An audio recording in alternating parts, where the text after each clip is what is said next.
On my first day at my new high school, I got cornered by a gang of punks. I clutched my wallet tight, shouting, "Take my life, but you're not getting my money." They grabbed me by the arms, laughing, "Take her back to the boss." Later, I was dragged into a shady pool hall. There, I saw my own biological brother sitting on a single sofa like a king, and standing next to him was the hot guy I had drunkenly force-kissed just last week. Walking into the pool hall, the smell of stale cigarettes hit me in the face. I waved my hand to clear the air and glanced at the boy sitting on the single sofa, freezing instantly. "Isn't that my straight A, model student brother?" "Boss, we brought you a hottie." The blonde punk presented me like I was a trophy. The boy had a lit cigarette dangling from his lips, head down, playing a mobile game. Hearing this, he looked up, and the cigarette fell straight out of his mouth. "Sienna?" Ethan jumped up. "What are you doing here?" I rubbed my wrists and said sarcastically, "I was kidnapped by your minions, big brother." He froze, then realized what happened. He cursed, "You idiots are robbing high school students again?" The blonde punk started sweating. "We haven't done that since we started following you. We just thought she was pretty and wanted to bring her back to be your girlfriend." Ethan laughed in disbelief. "This is my sister, my biological twin sister. Can't you see we look alike? If your eyes are useless, donate them." Dead silence filled the room before the gang bowed in unison. "So it's big sis. Our bad. Wow. Somehow I became the mob boss's sister." I sighed, sat on the sofa, and crossed my legs elegantly. "Bro, if mom and dad find out you're smoking and running a gang, do you think they'll turn you into a human Beyblade?" Ethan's face went pale. "Sienna, don't do me like that. Then next month's allowance? Half?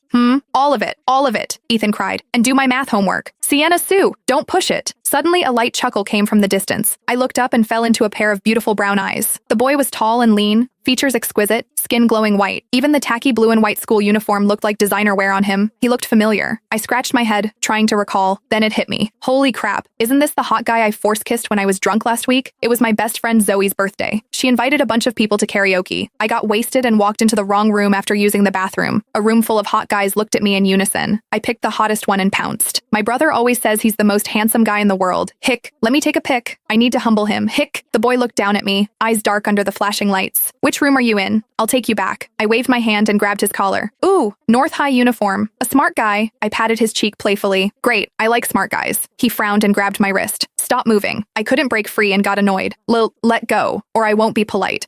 I'll mess you up." He couldn't help but laugh. "How?" I stared at him. Suddenly, I stood on my tiptoes, and amidst the gasps of the room, I bit his lip. Back in the pool hall, the orange sunset slanted through the windows. The boy walked over, backlit by the sun, looking like a scene from a movie. My heart skipped a beat. I looked away unnaturally and dramatically tucked a strand of hair behind my ear. "Caleb, you're finally here. I've been waiting forever," Ethan said, walking up to the boy and casually slinging an arm around his neck. "Did you get stopped by girls asking for your number again? Which school this time? Don't talk nonsense." He pushed Ethan away, his gaze landing on me.